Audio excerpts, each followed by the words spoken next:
Hello, this is Tova Bergston, an MD PhD student at the University of Illinois at Chicago College of Medicine.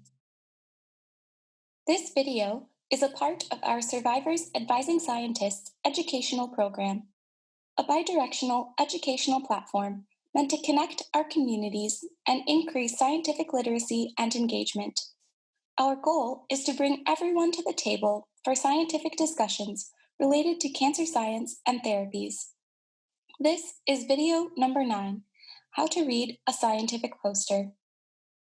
Before we start breaking down a scientific poster, we need to know what one is.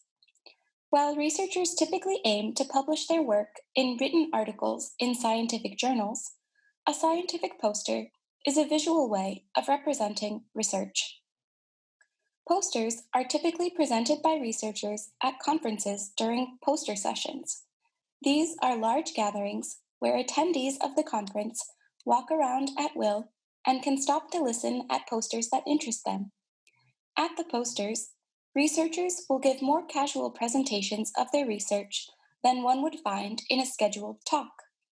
Asking questions during poster sessions is highly encouraged. They are a great opportunity to engage with researchers. Now, the first thing we'll need to know about reading scientific posters is the direction. Posters are read from top to bottom and left to right. Typically, columns are used to direct your reading. For example, on this poster here, we would start with the green star and follow the black line down, across, and down until we finish at the blue star. There are many components to a scientific poster, and we'll go through each one individually, starting with the title, authors, and institutions. The title is meant to draw you in. It should give a succinct description of the project and basically tell you what is being studied or what the researchers learned. Next, we see the authors. The first name listed is typically the person presenting the poster, and the last name listed belongs to the principal investigator. The principal investigator is typically the head of the lab which is doing the research. Next, we see institutions, which are typically listed for informational purposes, in case you'd like to reach out to these researchers at a future date. Next, we'll look at the introduction or background section. This section is very important. It should be a brief background on the disease of interest. It helps lend significance to the work being done. It should cover something that is unknown in the field and should mention how this work is attempting to solve that unknown problem. The last thing you should find in this section is the hypothesis, or the scientific question being tested. Hypotheses are one of the most important parts of research, and you can learn more about them in modules 1 and 2 of this program. Next, we look at the methods section. Not all posters will have a methods section. Sometimes this section is filled with the first set of data instead. But when a methods section is present, it explains how certain parts of the work were accomplished. It is usually included when the development of a method is critical to understanding the work, or developing the method was a new discovery that is beneficial to the field. The largest portion of a poster will be the results section, which is often filled with data and figures. This section holds the answers found by researchers during their studies. A results section is always included in abstracts and journal publications, but on posters, you may not see a specific section titled Results. Instead, you might find a group of labeled figures.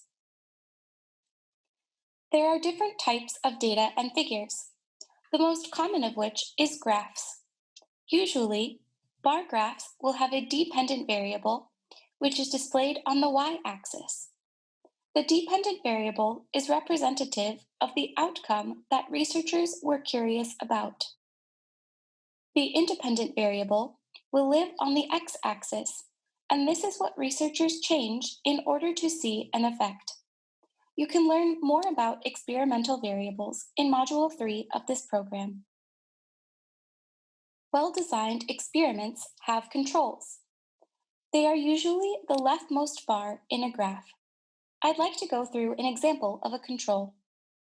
If you are testing a new drug and want to find the best dose, the liquid or solution in which you dissolve the drug would be a good control.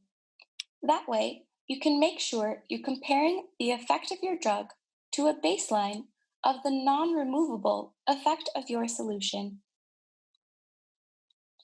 Another important thing to look for on posters is significance. Significance is determined by the p-value, which is obtained through statistical analysis. This is very complicated, and if you'd like to learn a little more, you can listen to Module 6 of this program. But for the sake of posters, scientists usually consider significant results as those with a p-value less than 0.05. If results are significant, that means it is unlikely they have occurred by chance, and they are more likely to be due to the change in the independent variable. Significance is represented by asterisks on graphs. These are seen as little stars above the bars. The next thing we're going to discuss is usually found in the bottom right-hand corner of a poster: future directions and conclusions. The future directions section is typically filled with work that still needs to be done, either to fully confirm or deny the hypothesis, or to answer new questions raised by the current research. Conclusions are typically a brief summary of the work that was done by the researchers and what they discovered. It usually includes whether or not the hypothesis was confirmed, and this likely informs how this work might be used in the future to continue to address the unsolved problem mentioned in the background. This is a great place to look if you want a quick version of the research that happened on this poster. Other things you might see on a poster, just so you're aware. References. These are publications that either formed background reading for this research or include the work shown on the poster. They're often useful for wanting to learn more about a topic. If you'd like to look at a reference at a future date, you can copy down the first author and the title. Then you can search for it on a database called PubMed or Google Scholar. You might also see something that says, "This work has been funded by." This is a reference to funding agencies where grants have come from that fund the research in this laboratory. Now, we'd like to go through some questions that you can think of when you're trying to read a poster.